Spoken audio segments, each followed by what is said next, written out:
अच्छा, ऑस्टियोसार्कोमा पे आते हैं। ये बहुत इंपॉर्टेंट है। सही है। Osteosarcoma, osteosarcoma first most common tumour है, मेलिग्नेंट वाला।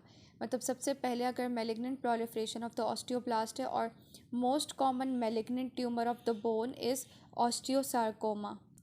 अच्छा, अब इसकी ना मतलब इसके जो इंसिडेंट्स देखे जाते हैं ना, वो टीन एजर्स में ज़्यादातर देखे जाते हैं। ठीक है। लेकिन जो लोग मतलब जिनकी एज लेस देन 20 ईयर्स है ना, उसमें ज़्यादातर देखे जाते हैं। क्यों देखे जाते हैं? बिकॉज उनकी जो लाइक जो बोन सेल्स होते हैं वो एक्टिवली ग्रो कर रहे होते हैं। ठीक है। बहुत ज़्यादा माइटोसिस हो रही है तो उसमें देखे जाते हैं। ठीक है। और जो अगर 20 ईयर्स से लेस देन एज, और मतलब 20 ईयर्स से जिनकी एज कम है, उन लोगों में देखे जाएँ तो उसको हम लोग कहते हैं प्राइमरी ऑस्टियोसार्कोमा, बिकॉज ऑलरेडी उनको कोई एबनॉर्मेलिटी पहले नहीं हुई होती। या फिर इधर लिखा हुआ है कि less common in the elderly. लेकिन जो 60+ लोग होते हैं ना, मतलब जिनकी एज 60 से ज़्यादा होती है, उनमें ये देखे जाते हैं कॉमनली। ठीक है। और इसके अलावा ये वाली जो मतलब जो 60+ लोगों में देखे जाएंगे उसको सेकेंडरी ऑस्टियोसार्कोमा कहेंगे। क्यों? क्योंकि उनको में भी कोई एसोसिएटेड डिजीज़ पहले भी होती है। सही है। तो primary osteosarcoma in the adult जो कि 20 ईयर्स से लेस होते हैं, teenagers, I mean not adults, teenagers. And secondary osteosarcoma 60+ लोगों में। ठीक है। अच्छा, इसके रिस्क फैक्टर्स इंपॉर्टेंट हैं। फेमिलियल रेटिनोब्लास्टोमा या फिर बायलेटरल रेटिनोब्लास्टोमा, पेजेट डिजीज़ हो गया, रेडिएशन एक्सपोजर है, तो ठीक है, ये सारे इसके रिस्क फैक्टर्स हैं। अच्छा, दूसरी बात ये भी, मेटाफाइसिस से जो है वो लाइक अराइज करता है। और कौन सी मेटाफाइसिस? जो लॉन्ग बोन्स है उनकी मेटाफाइसिस, जिस तरह से मोस्टली डिस्टल फीमर और प्रॉक्सिमल टिबिया। तो ये जो ऑस्टियोसार्कोमा, ये रीजन ऑफ द नी को ज़्यादातर इन्वॉल्व करता है। सही है। अच्छा, इसके जो ये वाला जो है ना, इसके ये ऑस्टियोसार्कोमा, इसके करेक्टरिस्टिक्स क्या क्या होंगे? ठीक है। ये पेनफुल इनलार्जिंग मैस होगा, इसमें पैथोलॉजिकल फ्रैक्चर मिलेगा। ठीक है। और इसमें कॉर्डमैन्स ट्रायंगल मिलता है, जो कि मैं आगे बताती हूँ कि वो क्या होता है। ठीक है। Presents with pathological fracture. क्यों? क्योंकि देखो, इस ट्यूमर की वजह से बोन इतनी वीक हो जाती है कि उसमें फ्रैक्चर्स, मतलब ना पैथोलॉजिकली फ्रैक्चर्स आना शुरू हो जाते हैं। ठीक है। अच्छा, और फिर उसके बाद बोन पेन और स्वेलिंग हमें नज़र आएगी। सही है। अच्छा, इसमें इमेज पे अगर हम लोग देखें ना, तो उसमें क्या रिवील होगा कि डिस्ट्रक्टिव मैस प्रॉपर नज़र आएगा। एक तो इनलार्जिंग और डिस्ट्रक्टिव मैस होगा, और विद अ सन बर्स्ट। ठीक है। और हेजी रेडियो, मतलब हेजी और रेडियो ओपेसिटी वाला व्यू आएगा, हेजी व्यू आएगा। ठीक है। सन बर्स्ट अपीयरेंस आती है, और सनबर्स्ट इस फिगर में थोड़ा सा क्लियर नज़र आ रहा है। ठीक है। सनबर्स्ट अपीयरेंस आती है, और उसके अलावा इस तरह से अपीयरेंस आती है कि लिफ्टिंग ऑफ द पेरियोस्टियम मिलती है। मतलब लिफ्टिंग ऑफ द पेरियोस्टियम से क्या मुराद है कि ऐसा लगता है कि पेरियोस्टियम अलग हुआ है, मतलब सेपरेटेड है। सही है। तो इस तरह से वो एक ट्रायंगुलर अपीयरेंस देता है। ठीक है। अब वो जब ट्रायंगुलर अपीयरेंस देता है, तो उस ट्रायंगल को हम लोग कहते हैं Codman's triangle. This is one of the important characteristics of osteosarcoma. All right. अच्छा, अब इसमें नहीं लिखा हुआ पैथोमा में, बट बेसिस में है कि इसकी पैथोजेनेसिस होती है। पैथोजेनेसिस में अब मैंने यहाँ पे लिखा हुआ है, पैथोजेनेसिस में हमारे पास क्या क्या होगा। आरबी जीन जो होती है वो इन्वॉल्व हो सकती है।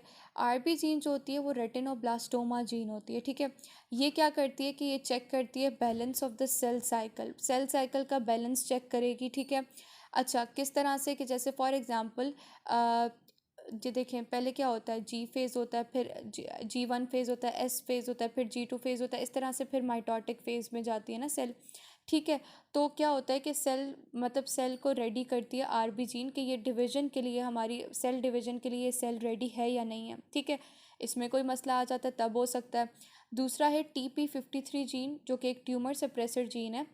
ठीक है। ये क्या चेक करती है कि अगर ट्रांसलेशन या फिर ट्रांसक्रिप्शन में कोई प्रॉब्लम आ जाए तो ये उसे रोक देती है। तो अगर इस जीन में कोई म्यूटेशन हो जाए तब भी ऑस्टियोसार्कोमा हो सकता है। तीसरा ये है कि CDKN2A जीन। ठीक है। ये क्या करती है, ये वाली जीन दो ट्यूमर सप्रेसर जीन्स को इनकोड करती है। ठीक है। पहला ये क्या करती है कि ये नेगेटिव रेगुलेशन करवाती है साइक्लिन डिपेंडेंट काइनेज की। ठीक है। जो कि P16 है। सही है। और दूसरा ये है कि ये रेगुलेट करती है P53 को। तो अगर इसमें कोई मसला आ जाए तब भी ऑस्टियोसार्कोमा हो सकता है। और लास्टली MD M2 और CDK4, इन जीन्स में मसला आ जाए तब भी ऑस्टियोसार्कोमा हो सकता है। और ये जीन्स क्या करती हैं, नेगेटिवली रेगुलेट करती हैं आरबी जीन को और TP53 जीन को। सही है। तो इसमें ये वाले था इसका जो हमारे पास पैथोजेनेसिस। सही है। अब अगर मॉर्फोलॉजी की बात करूँ तो मॉर्फोलॉजी ऑलरेडी हम लोग कर चुके हैं, लेकिन अगर ज़्यादा डिटेल्ड तो हमारी मॉर्फोलॉजी में हमें क्या मिलता है, फ्रिबल मैस मिलेगा। दूसरी बात, इसमें कॉर्टेक्स इन्वॉल्व है, ये इसके करेक्टरिस्टिक्स हैं। मेड्यूलरी जो रीजन है वो अफेक्ट होता है। दूसरी बात, ये डायफाइसिस और मेटाफाइसिस दोनों पे ग्रो कर सकता है। ठीक है, मतलब डायफाइसिस और मेटाफाइसिस पे ग्रो करता है। ठीक है। अच्छा, जो ऑस्टियोसार्कोमा है ये फास्टेस्ट ग्रोइंग ट्यूमर है। कहाँ पे? मेटाफाइजल प्लेट पे। अच्छा, दूसरी बात, जब ये ट्यूमर ग्रो करता है ना तो ये हेमरेजिक इन्फार्क्ट्स भी मतलब कर देता है, क्योंकि ये क्या करता है कि वहाँ उसकी उस रीजन के जो वेसल्स होते हैं उन्हें कंप्रेस करता है। ठीक है। अच्छा, फिर उसके अलावा जो न्यू ट्यूमर है वो सिस्टिक डिजनरेशन को शो, मतलब अगर उसके एक ट्यूमर है, अगर मज़ीद ट्यूमर्स बन जाएं तो प्रॉपर सिस्टिक डिजनरेशंस हो जाएंगी। हेमरेजेस तो ऑलरेडी थे, उसके अलावा फ्लूइड कलेक्शंस भी हो जाएंगी। ठीक है। और दूसरी बात, ये जो ट्यूमर होता है ना इसकी भी प्रॉपर मिनरलाइजेशन होती है, जिस तरह से ऑस्टियोइड की हो रही थी नॉर्मल बोन में। ठीक है। अच्छा, उसके अलावा इसमें फाइन सेल्स होती हैं, स्मॉल सेल्स होती हैं, हमें न्यूक्लियाई मिलता है, सेल्स का नंबर बहुत ज़्यादा मिलता है, और इसमें एटिपिकल सेल्स बहुत ज़्यादा मिलती है। ठीक है। ये तो चलो ठीक है, इंपॉर्टेंट मॉर्फोलॉजी थी इसकी। लेकिन इसमें बहुत, इसका जो अगर मैं बात करूँ ऑस्टियोसार्कोमा का हॉलमार्क क्या है, तो वो हमें बायोप्सी में मिलता है। इसका हॉलमार्क है ये प्लियोमॉर्फिक सेल्स, जो कि हमें ऑस्टियोइड में मिलते हैं। अब ये जो आप लोगों को पिंक मैट्रिक्स नज़र आ रहा है ये है ऑस्टियोइड, और ये जो पर्पल सेल्स जो मिल रहे हैं ये लार्ज प्लियोमॉर्फिक सेल्स हैं।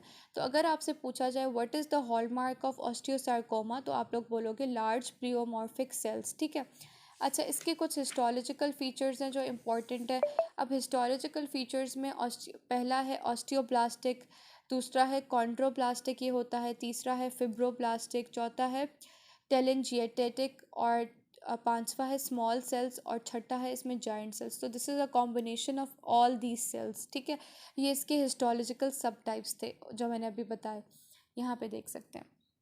अच्छा, उसके अलावा if I talk about the clinical course, तो क्लिनिकल कोर्स में हम लोग क्या करेंगे, इसमें कीमोथेरेपी होती है या सर्जिकली रिमूव होता है, बट इट इज़ मेलिग्नेंट, तो ऑब्वियसली इसकी prognosis is not that good.